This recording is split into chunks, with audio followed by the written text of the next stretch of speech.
Função quadrática, aula 4, discriminante e raízes do segundo grau. Bom, pessoal, nessa aula de hoje, nós vamos falar um pouquinho, das particularidades em relação ao valor do discriminante, do nosso delta da equação do segundo grau. Bom, nós temos aqui o delta, que é igual a b ao quadrado menos 4ac, isso a gente já viu na aula passada, do vídeo anterior. Mas nessa videoaula de hoje nós vamos discutir os valores possíveis para o valor de delta, que nesse caso ele pode apresentar três situações possíveis. Na primeira situação ele pode ser maior do que zero, depois igual a zero ou depois menor do que zero, Ou seja, o delta ele pode ser positivo, ele pode ser nulo e ele pode ser negativo. Vamos analisar cada uma dessas situações com um exemplo. Vamos começar com o primeiro caso, quando o delta é positivo.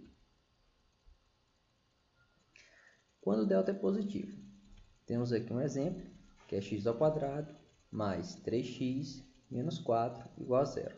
Bom, então para resolver essa equação do segundo grau, como a gente já aprendeu, a gente vai aplicar a fórmula de Bhaskara. No primeiro momento, a gente vai fazer o cálculo do discriminante. Delta é igual a b ao quadrado menos 4ac. O b, nessa questão, corresponde a 3, o a corresponde a 1 e c corresponde a menos 4. Então, a gente substitui esses valores na fórmula. Ficamos com 3 ao quadrado menos 4 vezes 1 vezes menos 4, entre parênteses. 3 ao quadrado é igual a 9 e 4, no caso, menos 4 vezes menos 4 é igual a mais 16. Então, ficamos com delta igual a 9 mais 16. 9 mais 16 é o mesmo que 25. Então, delta é igual a 25. Ou seja, delta igual a 25, 25 é um valor maior do que zero. Ou seja, o delta é maior do que zero. Então, partimos para a segunda etapa da fórmula de Bhaskara. Utilizamos x é igual a menos b, mais ou menos raiz de delta, e dividimos tudo por 2. Então, nesse caso, nós substituímos na segunda fórmula os valores que nós já temos. Ficamos com menos 3, mais ou menos raiz quadrada de 25, dividido tudo por 2 vezes 1. Raiz quadrada de 25, a gente sabe que é 5. Sendo assim, nós ficamos com menos 3, mais ou menos 5, e dividimos tudo por 2. Nessa etapa, nós vamos realizar cada uma das operações em relação ao sinal que está na frente do 5, que tem o sinal de mais e o sinal de menos. Vamos primeiro realizar a conta com o sinal de mais. Ficamos com menos 3 mais 5 e dividimos tudo por 2. Menos 3 mais 5 é o mesmo que 2. Então, ficamos com 2 dividido por 2, que dá exatamente 1. Nesse momento, nós já temos uma das soluções da equação do segundo grau. Agora, nós vamos calcular a outra raiz, utilizando o sinal menos, que acompanha o número 5. Ficamos com menos 3, menos 5 e dividimos tudo por 2. Menos 3 e menos 5, realizando essa operação, nós ficamos com menos 8. Então, menos 8 dividido por 2 é o mesmo que menos 4. Encontramos a nossa segunda raiz. Sendo assim, nós temos as duas raízes dessa equação do segundo grau, que corresponde a 1 e menos 4. Observe o gráfico dessa função.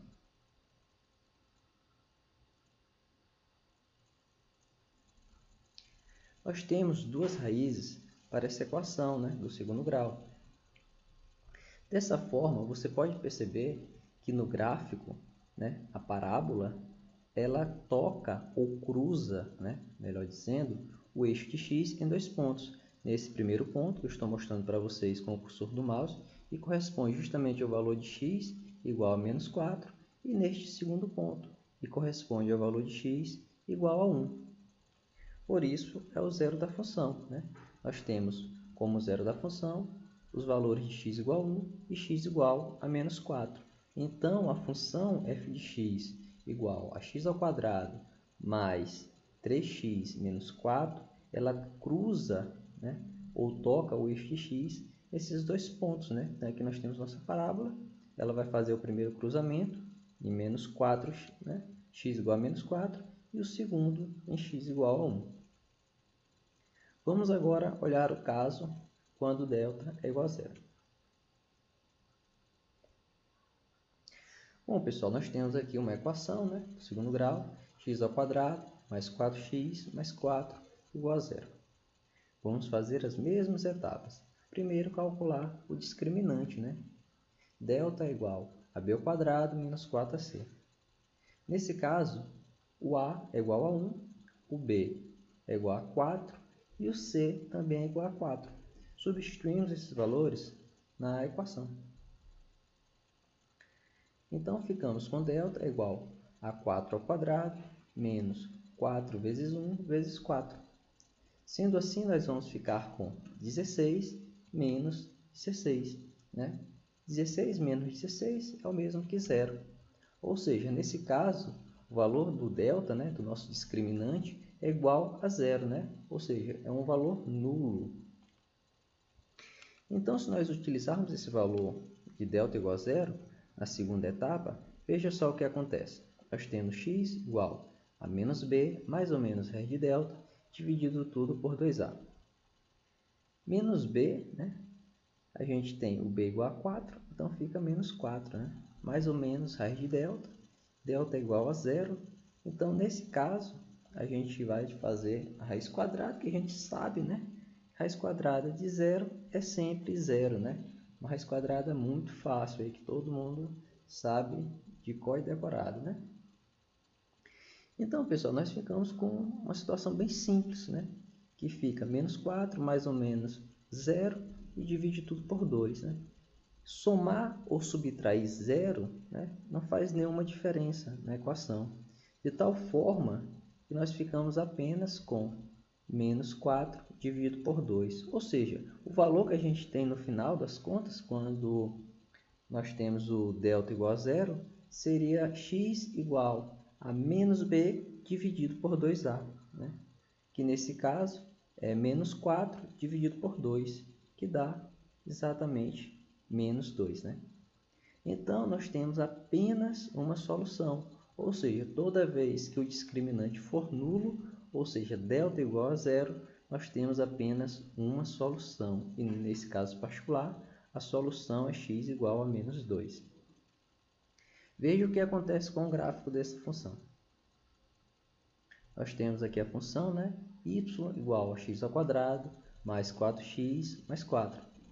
E nós temos ao lado, né? Ao lado direito, o gráfico dessa função. E você pode perceber que nesse gráfico nós temos apenas um único ponto, né, onde a parábola toca o eixo de x. É exatamente nesse ponto bem aqui que eu estou mostrando com o cursor do mouse. Né?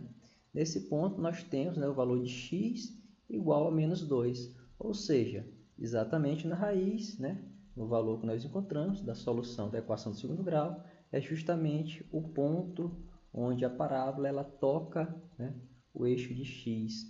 E ela só toca em apenas um único ponto, porque essa função ela apresenta como zero apenas um único ponto, ou seja, x igual a menos 2.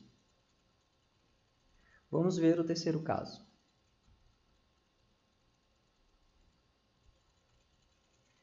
Bom, pessoal, aqui nós temos o caso, né, onde delta será menor do que zero. Nós temos a equação x² menos 2x mais 4 igual a zero. Aí nós fazemos a operação, calculamos o discriminante, né?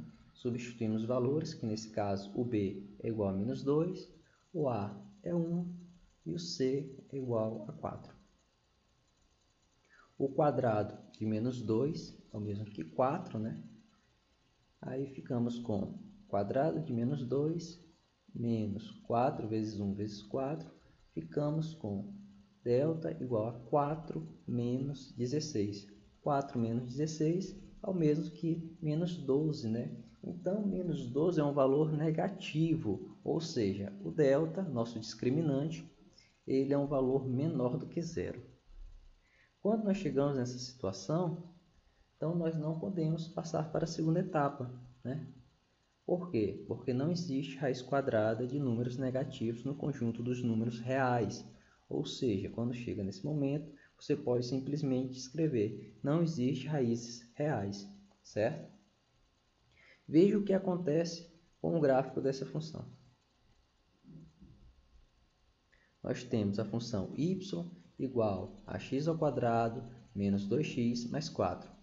Nós podemos perceber que no gráfico dela, que está aqui à direita, a parábola, né, ela está acima do eixo x. Ou seja, essa função, que no caso é uma parábola, a gente sabe que toda função do segundo grau, sua função é uma parábola, né, o gráfico. Nesse caso, onde o discriminante, né, nosso delta, é menor do que zero, ela não toca o eixo de x, né? Nem toca e não cruza o eixo de x. E por se tratar, né, de uma função com a concavidade para cima, né, toda a parábola está acima do eixo de x.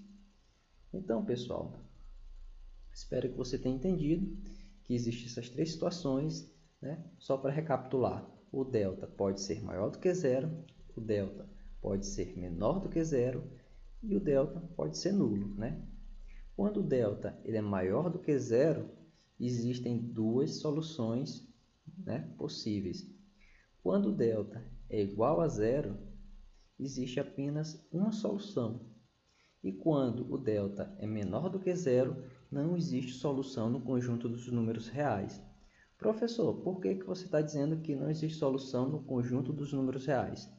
Mais à frente vocês verão que existe uma solução, mas no conjunto dos números complexos, mas isso é assunto de uma aula mais para frente. Bom, pessoal, nós vamos ficando por aqui. Um abraço para vocês.